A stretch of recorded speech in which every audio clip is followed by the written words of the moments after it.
Hey there, friends. Kevin here from the Chord Progression Podcast, the podcast inspiring young rock and metal fans to discover new music and find a place they can connect and feel accepted. We recently had Voice of Baceprot on the podcast, and one thing you'll notice about the girls is all three are women in rock and metal, and they all wear hijabs. And when I had them on the podcast, I asked them about that and the challenges that they'd faced on it. So first, let's listen in. But always, hit that like button for the video, hit the subscribe button, full podcast episode link in the description. Let's go. Not only when it comes to the three of you being women in rock and metal, but specifically, because I looked on the website, I was looking through as much as I could for the band and seeing it right now in person with all three of you wearing the, I want to make sure I pronounce it right, but I feel like I messed up wearing the HIJABs. Is that how you pronounce it? I don't want to mess it up too bad. Yeah. I didn't want to mess it up bad. Okay, thank you. So with having that, have you experienced any difficulties or have you experienced any challenge being in rock and metal, especially, being not only three women in a band, but also wearing hijabs as well? Yeah. Of course. Of course. Especially when we are musicians who pursue a career in male-dominated field. Yeah. Much like the rest of the world, this country still upholds patriarchy too. Yeah. There are times when we still have to deal with the kind of perspective that position us simply as eye candy and as vulnerable musicians. Yeah. From our earliest experiences, we were seen as sells out. We had people belittle us and our ability as musicians. Yeah. They refuse to see us as real performer. Yeah. We are young, we are women, Yeah. we play metal music and we wear hijabs. We think it's quite a risky combination to begin with, But it's not a surprise that there is still a stigma that lingers over us. Even to this day, that we wear the hijab as a gimmick to gain more popularity. But it's simply not true, and we are getting tired of it.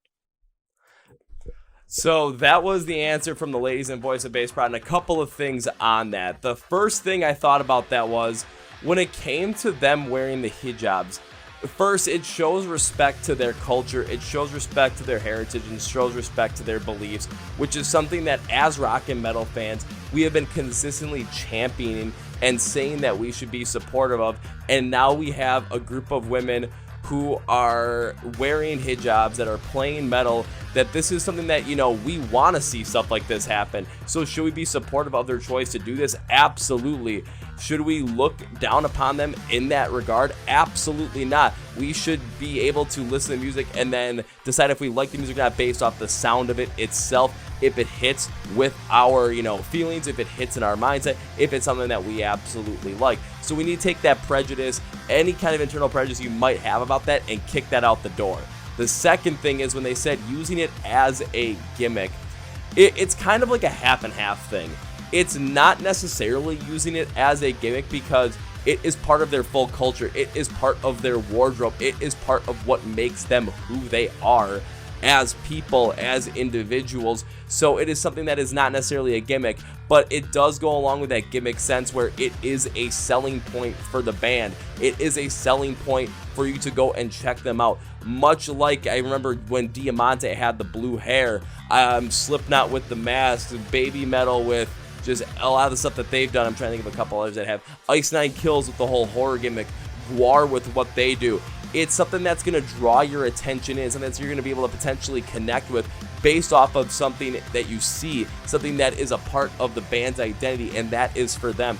And I absolutely love it because I wouldn't have checked them out probably as a band if someone didn't tell me in a comment that said, hey, check out Voice of Baceprot, 3 hijab wearing women. I said, okay, now I'm actually interested in this just from the text. If you just said check out Voice of Baceprot, would I check them out? I would try to, but they might get lost in the shuffle. I'm a one-man show here, so sometimes, when bands send me stuff, when people tell me to check out bands, sometimes things do fall through the cracks. But when I saw hijab wearing women, I thought, okay, this is something that's really cool, something that is really different. Let's go check this out.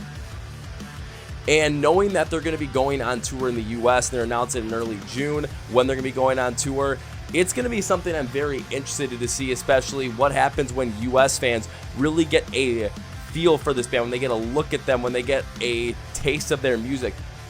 Are certain prejudices going to come into play that are going to connect, that are going to like make this disconnection between a person that's listening to music and it's like, oh, you know, that's what they look like, I don't want to be a part of it. If we can remove that potential prejudice and just focus on the music itself, I think we're going to see something. We're going to see girls and see women that absolutely love to play rock and roll, that have a good sound behind them, have a sound that I can really get behind myself, even being more of that fast-paced, higher energy, metalcore, punk rock kind of style that I really like. But going forward with it, there's something here.